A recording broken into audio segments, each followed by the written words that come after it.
Hi, my name is Eric, your host of our Black Gay Diaspora podcast. Welcome to another episode.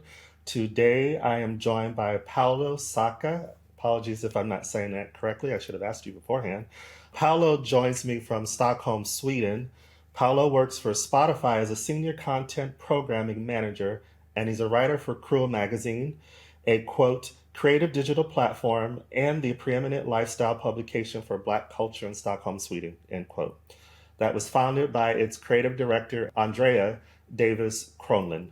I know that's a Swedish name. I should have asked about that too, even though I do know her. I've heard through the grapevine that Paulo is a dynamic and engaging individual.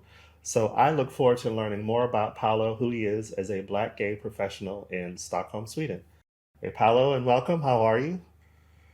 I'm good. How are you? I'm all right. You're all right. I think it's always good to just do a little bit of a vibe check with people, A just see vibe how are check. they. I like that. Well, Yeah. how's your vibe check? Right now, I'm feeling very calm and chill. I'm looking forward to the day. The sun is out, which doesn't happen that often, to be honest, in Stockholm. But the sun is out, which is good because Pronosis was saying it's going to be raining a lot. So I'm very excited to just be back at home and just like talk to you as well and excited. Home is Stockholm. Is that where you were born and raised? Yes, it is. My parents are from Uganda. They actually met in Italy, which is another longer story. But they moved from Italy to Sweden with my siblings back in the 80s. And then I was born here. So I have my roots here. And the follow up question people usually ask me is why I have somewhat of an American accent. I usually always blame Fresh Prince. Will, that damn Will Smith. Well, it's funny you say that. Three things that you brought up, but the accent. I first came to Sweden in 2015, and that really surprised me. I don't think I was fully aware that most Swedes are bilingual, speaking English. But what surprised me more is that many of you have an American accent, or, to my ear, a very American accent. Like if I ran across you randomly somewhere in the States, I would initially think you were American. But then as you keep talking, it's like, okay, there's something else that's coloring it. So why Exactly. is that? So I always say that my first love in life has always been storytelling. I used to read a lot of books when I was younger, and I also used to watch a lot of film and television because that was kind of my escape route. So I would say that growing up and consuming all that content, I was very mesmerized by American culture specifically because, fun fact, a lot of the television shows from the US, the black shows specifically, were cheap to buy for the Swedish television. So that's why they aired them quite often in the afternoon here in Sweden. So I grew up looking at people that looked like me that kind of had the same similar interests as I had because most of my cousins and stuff like that, they kind of liked other traditional, more European and Swedish stuff. But then I was more kind of an American guy that was submersed in the culture and loved like hip hop and the music and pop culture and all that stuff. So I was kind of in it in that another way. Yeah, and then the Uganda reference, that's actually how I came to Sweden. I came to Stockholm the first time through a work colleague who was actually a neighbor in LA who was from Sweden, but also was Ugandan and Italian lineage. So it's very interesting, that connection. Oh wow. Yeah. Oh wow. Indiana Italian. That is super cool. Yeah. Yeah, I mean, I feel so lucky and privileged for the fact that I got to growing up, I got to spend a lot of time with my Ugandan family. So I went to Uganda basically once a year. I even lived there for like 6 months when I was younger. And I was super annoyed with my parents that forced me to speak Luganda, which is the language in Uganda. One of the languages in Uganda is called Luganda. And my parents forced me to learn that and speak it only at home and also have perfect grades in Swedish outside of school. I can now say that I'm grateful for them doing that. I feel like there's still a better approach to making me enjoy it, but I do appreciate the sentiment and I do appreciate it now. So I'm trilingual actually. I speak both English, Swedish, and Luganda. Well, me coming from the States and speaking English, a little bit of Swedish, a bit more Spanish. I mean, of course, I don't have your experience, but I always think it's cool when, families encourage their offspring, to retain their languages because so many languages do get lost throughout history. So for me, it's like good on your parents. Yeah. They did good. They did good. Yeah, yeah. So we're at the beginning of the week. We're actually on Tuesday recording. How's your week going so far? It's going well. So as I mentioned earlier, it's Pride Week this week in Stockholm. I just got back from Amsterdam. I was on vacation. I'm actually still on vacation, but I just got back from a little trip with my best friend. We were at queer festival called Milkshake, and then I was also at basically a black party, but everyday people have had their first party in Amsterdam as well. So I was also there. So I kind of got to experience both of my identities per se. One thing that I did reflect upon was the fact that I couldn't really explore them both at the same time as I would like to, but it was all right. You mean this is in Amsterdam? You weren't able to explore both the black and the gay identities? Just started reflecting upon the fact that I'm somewhat always made somewhat how to choose, and I don't necessarily always like that. I'm always black and queer, but I'm trying to figure out like where would be the setting or the festival or the party or celebration of that specifically. And the closest I got to that was this year at least was basically when I saw Beyonce at the Renaissance opening tour. That felt very black and queer. I was in Sweden when she opened her tour in Stockholm, and I saw your post when you were enjoying yourself when she was performing.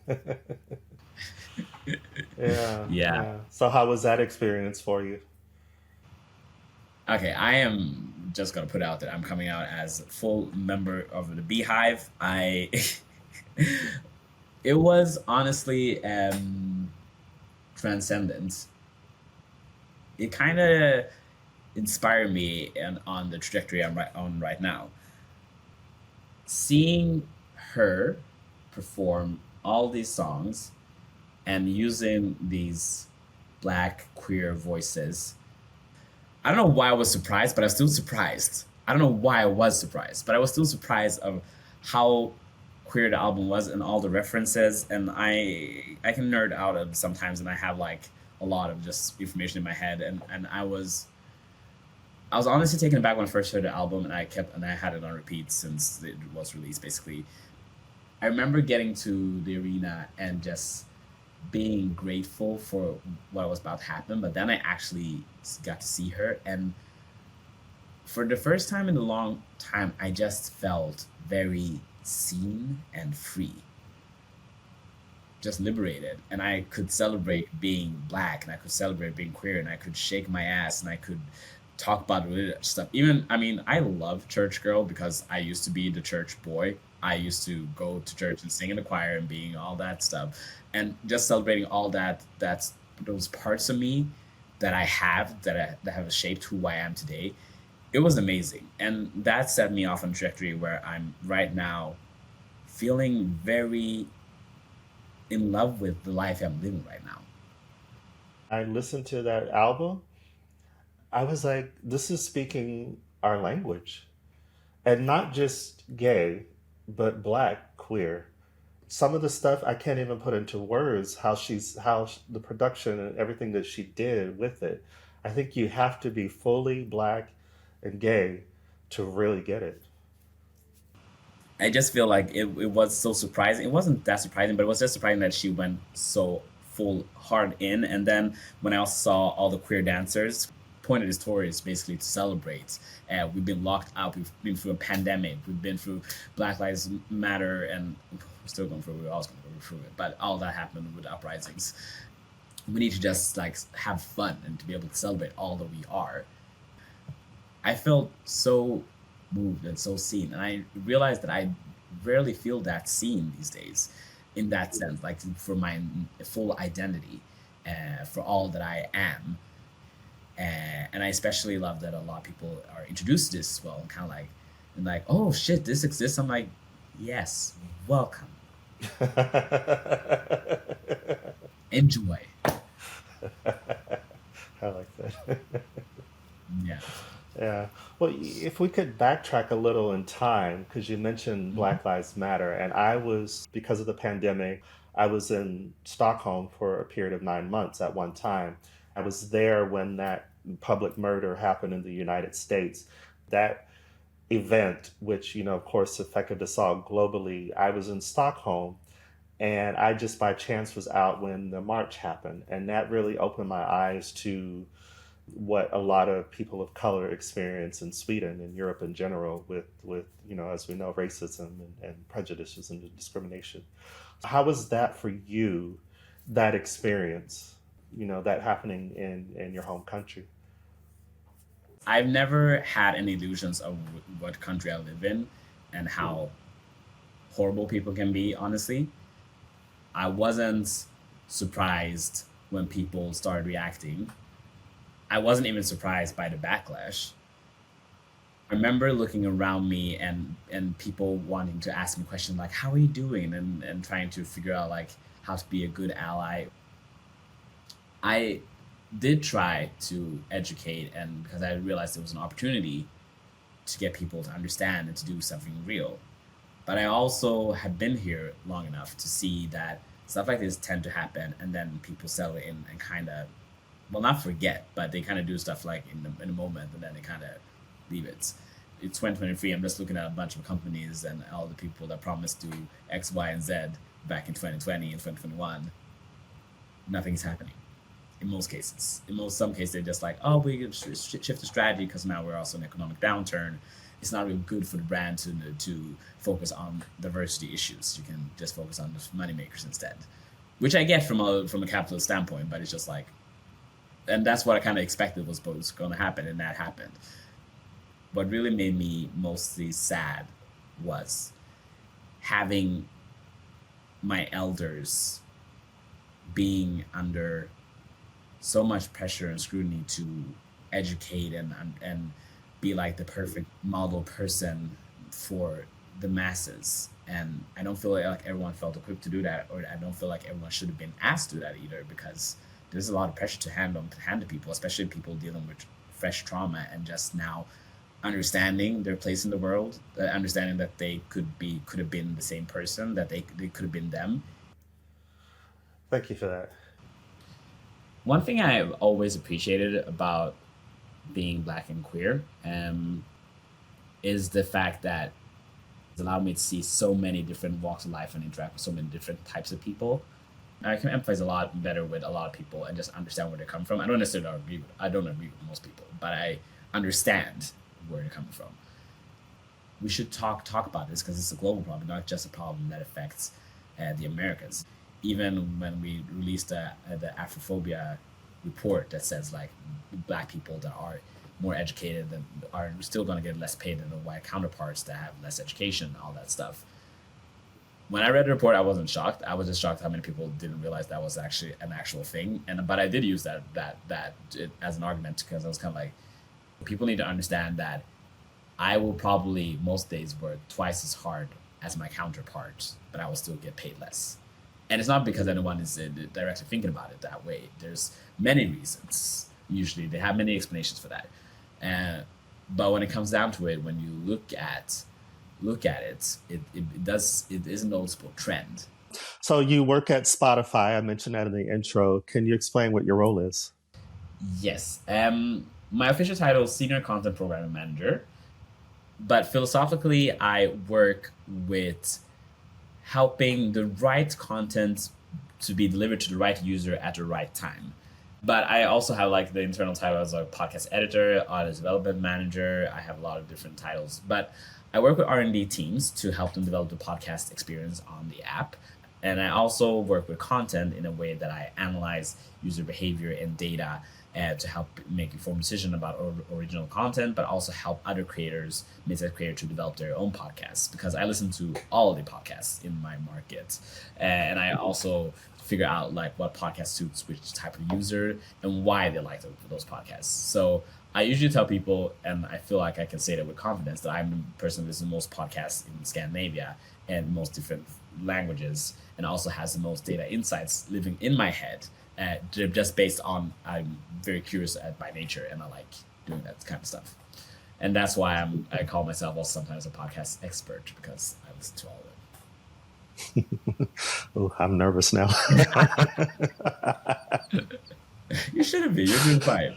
Sweating bullets. Oh wow! Yeah. So you say you do are you're over podcasts in both Swedish and English? Yeah. Okay. I also have a background. I worked with a Danish PR firm, and I also read a bunch of Norwegian because had a Lord of the Ring phase where I wanted to learn like Norwegian and Icelandic because a lot of the Elven languages are based on that. Well, I also mentioned that you are a writer and that we both share a commonality in that we both have written for Krull Magazine. Yeah. And I read your article about Afropunk, which I was a little envious because I've yet to go. But it was a really relatable article to me. And I just want to read here something that you wrote down that I related to, is that you said that by being Black means that you learn a lot about compromise at an early age. Can you explain? I feel like just by nature, we are, in most Western countries, a minority. For American culture, Black people have been enslaved. But one thing that you always learn is that, especially as a Black man, you're always looked on as a sexual dangerous being. And I really realized that, especially when I looked at my white friends. Actually, the first time I realized that was when I went, I think it was African. Yeah, this African, first time I went to it was the first time I experienced being in a public place with a bunch of Black people. I felt for the first time in forever just a sense of calm. And I never realized until then that I am always on edge. You kind of carry this weight, invisible weight, that you don't even realize that you're carrying. And being a Black person, I feel like you always have to compromise because you need to make a choice between, am I going to be fully myself today? Because being your full self does come with consequences, because we aren't allowed the same grace.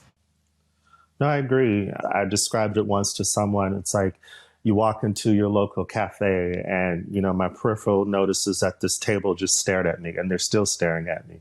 For me, especially, we touched on the Black Lives Matter movement. And one of the things that I've appreciated from younger people is that they're saying that racism is trauma. And I never voiced it that way because it's something that we deal with in various ways several times a day, sometimes in our daily living. I think it's also fascinating because even when you are the group of people of color that are congregated, you always get stared down as if people are kind of just.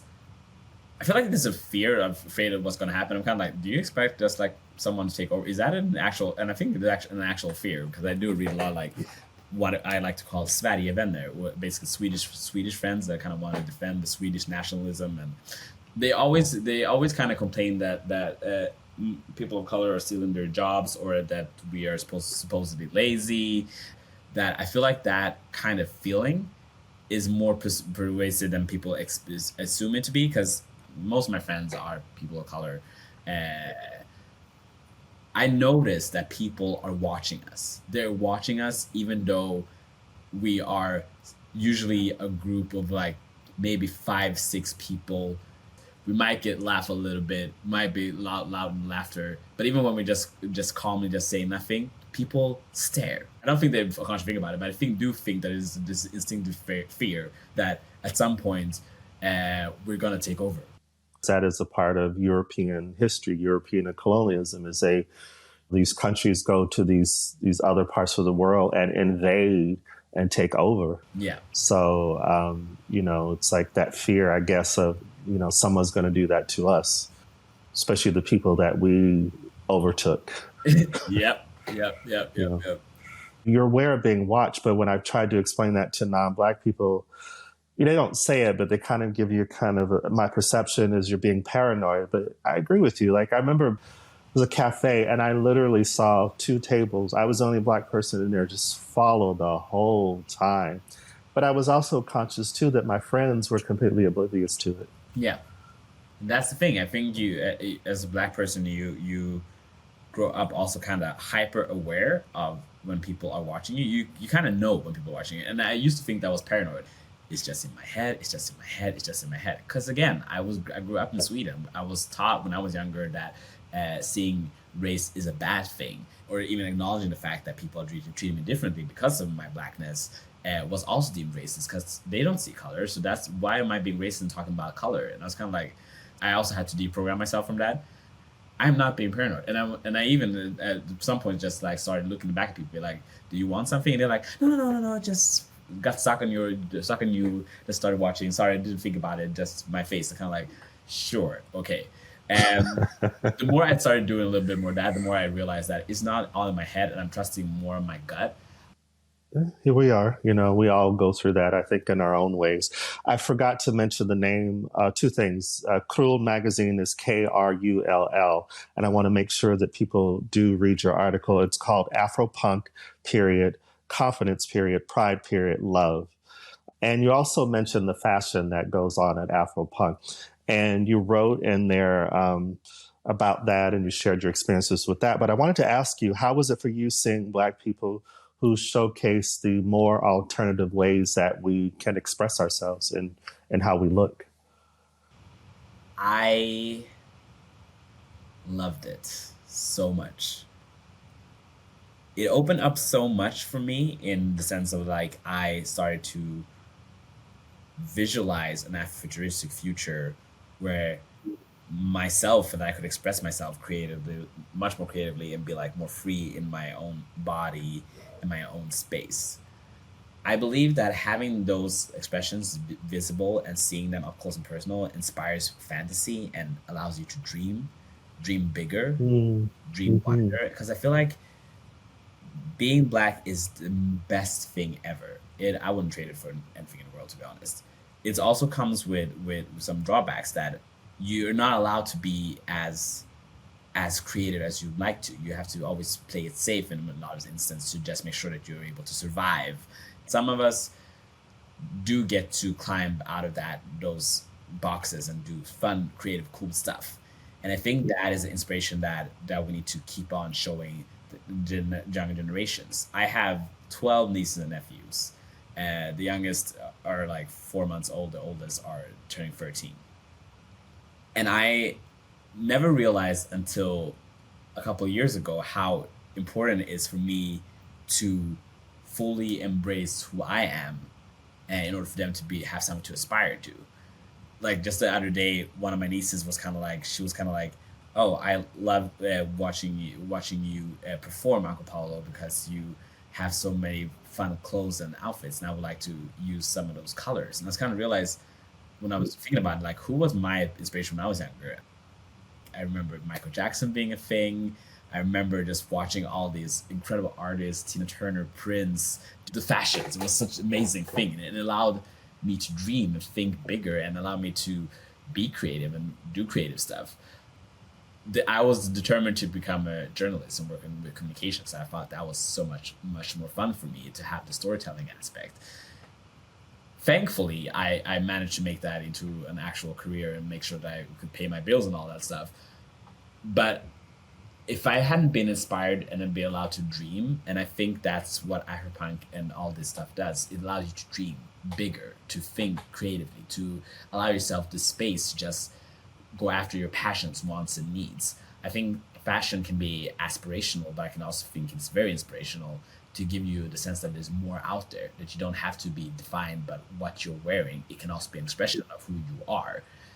Watching the fashion in Afropunk had people have their hair color be purple, red, yellow, all that stuff, having their nose rings, dressing up in the African tribal clothing sometimes working at this latest futuristic stuff. I find that to be so inspiring. I love it so much. And that's why I love Afropunk, because it's inspirational as well. Was there any openly queer representation there? Yeah, it was a lot of, specifically with the artists that were there, some of the booths that were there, I remember as well. And a lot of people that you were seeing were definitely out loud and very queer. Bringing up your niece, you never know who's watching. I used to think that what I did didn't really matter, that I'm mostly in service of others, trying to make sure that the others are doing their thing and growing it and doing their thing. One of the things I also realized is that my life and my visibility is also important because it helps inspire the next generation to dream bigger, do bigger things, and hopefully will move the world into a direction that is peaceful for everyone. I want to mention the name of the other article for Krull. How do you say it? Krull. Yeah. Thank you for that. Now that did sound Swedish. But your other article was "She's Got This," and in that one you write that it was through TV that I found my salvation and would help me shape my identity as a Black man. And I know you've touched on that, before. For you, how were you when you became aware that you were Black in the context of general society in Sweden? I think the first time I realized that I was Black in context of Sweden was probably when I was in first grade, and my white teacher used the N-word, and everyone looked at me to see my reaction. She was talking about Martin Luther King for some reason, then started to say that he's the N-word, and I was kind of like, it was oh wow, yeah, because they were still trying to dramatize that, and then also they were talking about. You have to remember, this was in the 90s. We at that time again had like openly Nazi parties on their way into government. So it was before the Swedish Democrats entered the arena. It was a harsher climate. But I remember then that I was made aware that I'm something else than others. Obviously, I knew because my skin was Black. The food I was eating was not a traditional Swedish food. Always, it was kind of African. People usually commented on the fact that I always smelled like cocoa butter, because I always use cocoa butter cream, and that's why our skin looks amazing. It's said, tell them our skin looks amazing. That's what I'm always saying. I'm like, listen, you can hate on cocoa butter, but I still look good. No, no, but it was my first awakening. But then I was made aware. So I went from going to a choir in church choir where I was the only Black kid, and they realized that I could give them a show because I'm a born entertainer. I can sound like the American people on there watching TV, that I can be sassy and do all the gospeling thing. So that was the second time I was made aware of it. And then I will say the third time I was made aware, you kind of forget that you are other. You're always reminded. Whew, I'm relating. Black Americans were still a minority in the United States. I don't even think we go beyond 13% of the society. So there's so many things that I can relate to that still very much happen in the U.S. and definitely in my formative years. So thank you for sharing that. When you were growing up in Sweden, as far as entertainment or television or media, were there Black performers or actors that were Swedish that were on television? I remember Keyyo. I remember the politician Alice Bah Kuhnke, who was a television host. Keyyo is one that I remember most because she was like a dark-skinned Black woman. Then when she formed Aphrodite, we didn't have that many, and most of the people that you would see on screen were either probably mixed. Okay. You also mentioned in that article Doreen. Who is Doreen? Doreen is my baby cousin, and I always want to say my baby cousin because she's an actress, she's a singer, she has directed a bunch of stuff. She is brilliant at a lot of stuff she does. We used to sing in the same gospel choir in Sweden, which is called Tensta Gospel Choir.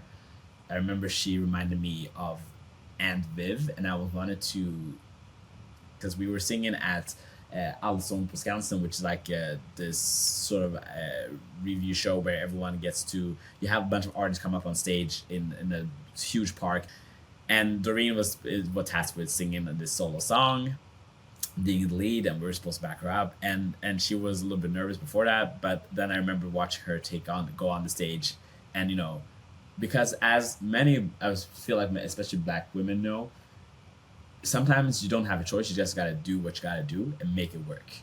And I saw her do that, and I just flashed back to watching Aunt Viv with that confidence, because that scene for me was the first time that I can remember that I felt like empowered being Black. But I always see so many other Black women that I know has such grace, such love, such humility and strength in through like the harshest shit. I'm always amazed. And when I saw Doreen do that, I remember writing, I was just reminded of all these black women before her and after her, fictional and non-fictional, in my life. The women I've heard about stories, my great grandmothers and grandfathers and all grandmothers and all that. I was kind of like, ah, I was just felt so much love, and that's why I wrote this article. And you've given another two great examples of you never know who's watching you, who's absorbing what you're putting out there. Yeah. And these are two people that, of course, influenced you in a positive way. Yeah. Have you written for other publications? Yes, there's a lot of articles about me that I've written. I also do voice work. I've also acted a little bit. I've also sung a lot. I've also photographed a lot. I've done a lot of different things. So I'm a little bit everywhere. Speaking of photography, I did see that you were with Sveriges Radio. Mm-hmm. Was that where you also did voiceover work, any type of presenting? Both yes and no. Swedish Radio was specifically my job there was as a digital editor. I think my title was, but I worked basically for the biggest morning show that we have, and then also a PV documentary with the social media specifically, and then sometimes I helped other productions do other different stuff, and I worked as a journalist as well. Voiceover work was actually more when I was younger for the Harry Potter movies. So funny. Oh, wow. Yeah. So I did all the black boys' voices. And I say that because I kept getting casted as more black boys. By my fourth role, I was kind of like, I'm noticing a pattern here now, and I'm not sure if you think that I sound black. What is going on here? I appreciate the work regardless, but it was just a noticeable trend. And I just sometimes do it for productions now as well. So it does happen that you can hear my voice in random productions. I did come across the Spotify's Sound Up program, which was started in 2018. Can you share what that is? Yeah, it's a program to help underrepresented voices break into the podcasting space specifically. So we've had it in several markets and then different cohorts in different markets. I think we started 2018 in the US with black women. For Sweden specifically, we first had women and non-binary people of color. In the second year, we had LGBTQIA plus people. Oh my God, the acronym is so long. And then we've had women of color in other areas. We've had a bunch of different crossovers in different markets. So we helped them with the tooling, help them with a bunch of classes. They got to go into the immersive program, and then when they come out, they have a fully realized podcast. Now, is this something that they're sponsored exclusively by Spotify? Yeah. So do you have your own podcast, or have you thought about that? I have gotten the offer several times. I have thought about it. I do know what I would do as a podcast, but because of my job, I do feel like it would be a weird and unfair advantage to work within podcasting while also having a podcast where I speak about different stuff. So I try to stay away from having my own podcast, but I can definitely talk about myself in podcasts. It's good that you're an ethical person. Yeah, I try to be. Yeah.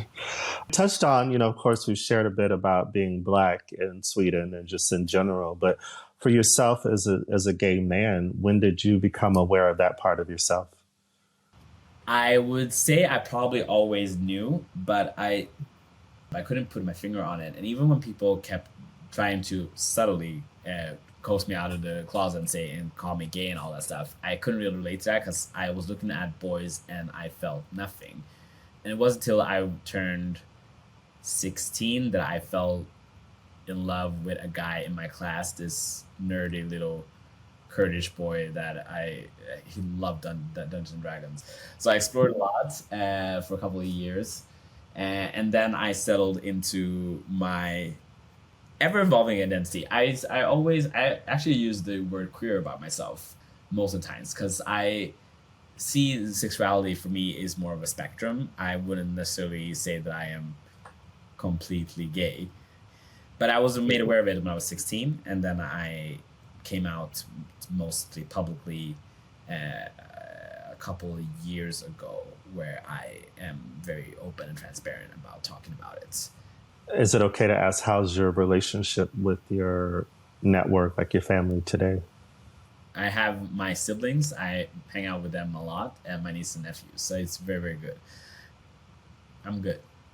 I'm lucky that way. What would you say life is like for you as a Black gay man in Stockholm? Dating wise, Yes. yeah. Yes. Um, The all important question, I the all guess. important question. No, but dating wise, it's been challenging because of the fact that I would say a lot of the guys that I meet tend to just assume that the only thing that I'm good for is sex. I've heard this a lot as well. That I'm apparently a little bit intimidating and too cool for them. Yeah, it's a weird. Basically, I'm being punished because I'm also successful and outspoken, and because I'm not firsting or in going after guys, being very like, oh, please pick me. It's kind of it. I tend to not be seen as desirable or be invisible or be highly sexualized. I can never just be myself and just like be accepted for who I am. I am a fully actualized human being, so I have a bunch of different sides to me. I mean, if you want to come here for Pride Week, basically people are gonna be here. Just can I say fuck? I'm gonna say it anyway. People are gonna be here. No, yeah, of course. Yeah. People are gonna be here to fuck around a lot. Yeah. Even now, I just saw that people are pinging me on my Tinder profile, which is interesting. Because it's Pride. Because it's Pride, so a lot of people, foreigners, are here for Okay. it. Foreigners. Okay. Yeah. So that's gonna be fun, but in general, I don't see like finding my soulmate here in Sweden. You never know; it might happen. And I am a romantic at heart, so I choose to be optimistic in this sense and believe that maybe something good is out there, and I just haven't seen it yet. Is there like a network, not necessarily with dating, but if that's part of it too, of Black queer men in Sweden or in Stockholm? I would say no, yes and no. The problem that I see is that when it comes to at least the Black queer men, we are very, very few of us that are actually out. And I know a lot of people that are queer and Black, but they're not publicly out or are afraid to come out for various reasons, mostly related to families. So it does become a little bit trickier, at least as a man of color, to form like networks with people. But I would say that I do love the community that does exist, and the people that I do know are fun and amazing. I've been lucky enough to engage with a lot of fun queer people, and I have a lot of fun queer friends these days that are really elevating my life. I know you have traveled, but do you like to travel? Oh, I love to travel. My parents gave me also the spirit of adventure, so I tend to, when I travel, I tend to go for the story. I tend to want to explore and see the sights and experience new culture of food and meet new people and just engage with people. I find that to be very exciting. And traveling for me allows me to come away and then center myself and just come away with new perspectives and feel more like settled in myself, where I realize like more what I want, my own needs and desires. I even went through church and got confirmed. Is that what he's saying? No. Was it Catholic? Yeah, I was almost through the Catholic one as well. But yeah, because I knew that the church allowed you to travel for free to a bunch of different cool places like Italy and ski up in the north. Oh, I hadn't thought of that. I became Catholic maybe 2 years before I came out as gay. Mm-hmm. I think it was my last ditch effort, but if I'd known about the travel, I probably would have stuck it out. I mean, I'll put the dress on. Okay. Sorry for people who are Catholic. But anyway, I want to thank you so much for coming onto this platform and just ask if you have any final thoughts or insights. first of all, thank you for having me. But I would like to say my final insights is that I hope that people, regardless of how harsh it feels sometimes and how hard it can be to just be, I hope that people look to others, to look to this podcast, look to other platforms, to feel inspired and realize that, and it's a cliche, but we only really do have one life to live. And I wish that everyone could get to the point where they would fall in love with the life that they have or work towards the life they want to live. Because I think that being able to love what you do have and the people that you have around you is the best thing ever. And that can also push you to grow even further and go further than you expect. Like, I'm so grateful for the people that I have around me that have allowed me to truly soar and to rediscover my love for life. And I hope people get to that and remember that regardless of how dark it feels right now, it's not always going to feel this way. It's not always going to be this dark. Thank you for that. Love the life you have. It's Yeah. well said. Yeah. Yeah. Where can we engage with you online? You can find me on Instagram. My handle is Pulle, Pulle. Slide into my DMs. I love when people slide into my DMs. So slide in. Thank you for spending time with us. If you enjoyed this episode, please rate, comment, and subscribe. Share with your friends too. You can also follow us on Instagram at Our Black Gay Diaspora and on Twitter at BLK Gay Diaspora. Until next time.